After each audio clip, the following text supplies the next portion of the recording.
ओम शांताकारं भुजगशयनं पद्मनाभसुरेशं विश्वाधारं गगनसदृशं मेघवर्णं शुभांगं लक्ष्मीकान्तं कमलनयनं योगिर्विध्यानगम्यं वंदे विष्णु भवभयहरं सर्वलोकैकनाथं। जय जगन्नाथ। माँ शारदा देवी। मोर प्रिय दर्शक बंधु मानंकु अभिनंदन, शुभेच्छा और नमस्कार।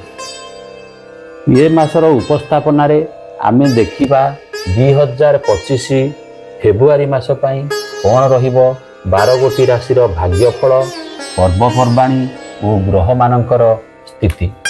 ये मासर पर्वपर्वाणी रे फगु दशमी, रमजान मास आरंभ, दोल पूर्णिमा, होली उत्सव, मीन संक्रांति, बारुणी स्नान पड़ुअछि। ग्रह चयनर स्थिति को जदि देखिबा, बृहस्पति वृषरे, शनि कुंभरे, राहु मीनरे, केतु कन्यारे अवस्थान करुअछंती। ये मासरे जन्मित व्यक्ति भोगविलासी, धनी और स्पष्टवादी होइथांती। मासर प्रत्येक गुरुवार, संक्रांति, अमावास्या, एकादशी, पूर्णिमा ए दिन मानकरे आमिष भक्षण निषेध। कालपुरुषर प्रथम राशि मेष पाई कर्मक्षेत्र व्यवसाय रे लाभवान हेबे।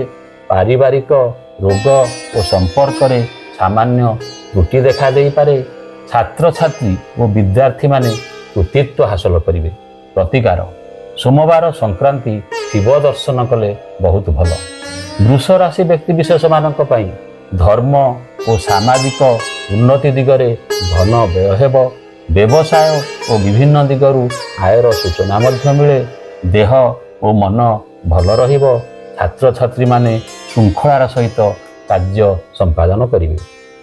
प्रतिकार महालक्ष्मी को उपासना कले बहुत भल। कालपुरुषर तृतीय राशि मिथुन पाई आय ठारू व्यय अधिक हेब।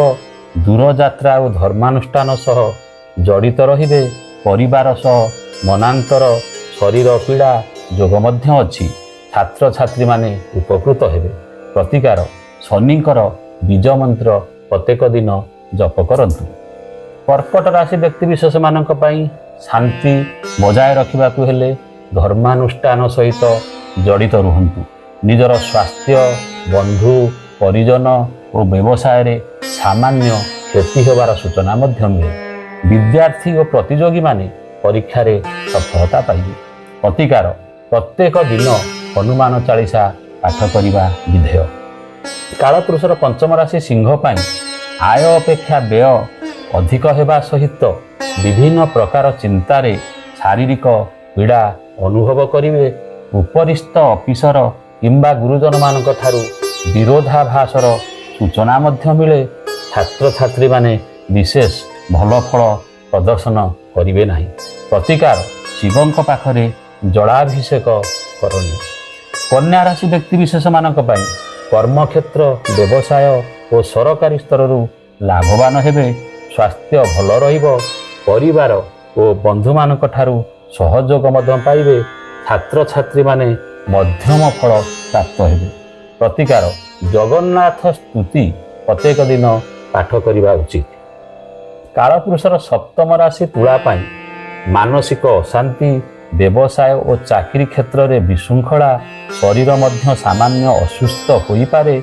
अधिकांश समय धर्मानुष्ठान किंबा धर्म कार्य निजकू जड़ित रखंतु। विद्यार्थी माने भल प्रदर्शन करिवे। प्रतिकार ओम नमः शिवाय मंत्र प्रत्येक दिन जप करंतु। बिछा राशि पाई कर्मक्षेत्र व्यवसाय और बंधु मानक पाखरे परिस्थिति रे पड़ी ऋण करि पारंती। परिवार रे सुख शांति प्राप्त हेबे। शरीर सामान्य असुस्थ होई पारे। छात्र छात्री माने पाठ पढ़ारे मनोनिवेश करिवे। शनि को चालीसा प्रत्येक दिन पाठ करिबा विधेय। कालपुरुषर नवम राशि धनु पाई व्यवसाय, कर्मक्षेत्र, परिवार और बंधु परिजन रे करिथिबा आशा फलवती हेबो। स्वास्थ्य भल रहिबो। विद्यार्थी माने कृतकार्य हेबे। प्रतिकार मंगलवार दिन माँ मंगला और तारिणी पूजा अर्चना करंतु। मकर राशि पाई परिवार, व्यवसाय ଓ କର୍ମକ୍ଷେତ୍ରରେ ଅଶାନ୍ତି ଦେଖା ଦେଇପାରେ। ଚକ୍ଷୁ ଓ ଶରୀରରେ ପୀଡ଼ା ମଧ୍ୟ ଦେଖା ଦେଇପାରେ। ହଠାତ୍ କୌଣସି ଧନ ପ୍ରାପ୍ତିର ସୂଚନା ମଧ୍ୟ ମିଳେ। ବିଦ୍ୟାର୍ଥୀମାନେ ପାଠପଢ଼ା ପାଇଁ ଚିନ୍ତିତ ରହିବେ। ପ୍ରତିକାର ଶନିଙ୍କର ବୀଜ ମନ୍ତ୍ର ପ୍ରତ୍ୟେକ ଦିନ ପାଠ କରନ୍ତୁ। ଏବେ ଦେଖିବା କୁମ୍ଭ ରାଶି ବ୍ୟକ୍ତି ବିଶେଷମାନଙ୍କ ପାଇଁ ଗୁପ୍ତ ବିଦ୍ୟା, ବିଦେଶ ଯାତ୍ରା ଓ ଧନ ପ୍ରାପ୍ତିର ସୁଯୋଗ ଅଛି। ପାରିବାରିକ ସୁଖ ବୃଦ୍ଧି ପାଇବ। ଚାକିରି ଓ ବ୍ୟବସାୟ କ୍ଷେତ୍ରରେ ପ୍ରତିଯୋଗିତାର ସମ୍ମୁଖୀନ ହୋଇପାରନ୍ତି। ବିଦ୍ୟାର୍ଥୀମାନେ ନୂତନ ସୁଯୋଗ ପାଇବେ। ପ୍ରତିକାର ଶନି ଚାଳିଶା ବା ହନୁମାନ ଚାଳିଶା ପ୍ରତ୍ୟେକ ଦିନ ପାଠ କରିବା ବିଧେୟ। କାଳପୁରୁଷର ଶେଷ ରାଶି ମୀନ ପାଇଁ କର୍ମକ୍ଷେତ୍ର, ବ୍ୟବସାୟ ଓ ପରିବାରରେ ସାମାନ୍ୟ ଅଶାନ୍ତି ଦେଖା ଦେଇପାରେ। ଶାରୀରିକ ଓ ମାନସିକ କ୍ଷେତ୍ରରେ ଚାପଗ୍ରସ୍ତ ରହିବେ। ବିଦ୍ୟାର୍ଥୀମାନେ ମଧ୍ୟମ ଫଳ ପ୍ରାପ୍ତ ହେବେ। ପ୍ରତିକାର ଓମ୍ ବୃହସ୍ପତୟ ନମ ଦୈନିକ ଜପ କରନ୍ତୁ। ଏହା ଥିଲା ମାର୍ଚ୍ଚ 2025 12ଗୋଟି ରାଶିର ଗୋଚର ତିଥିରେ ଭାଗ୍ୟ ଭବିଷ୍ୟ। ଓମ୍ ଶାନ୍ତି ଶାନ୍ତି ଶାନ୍ତି।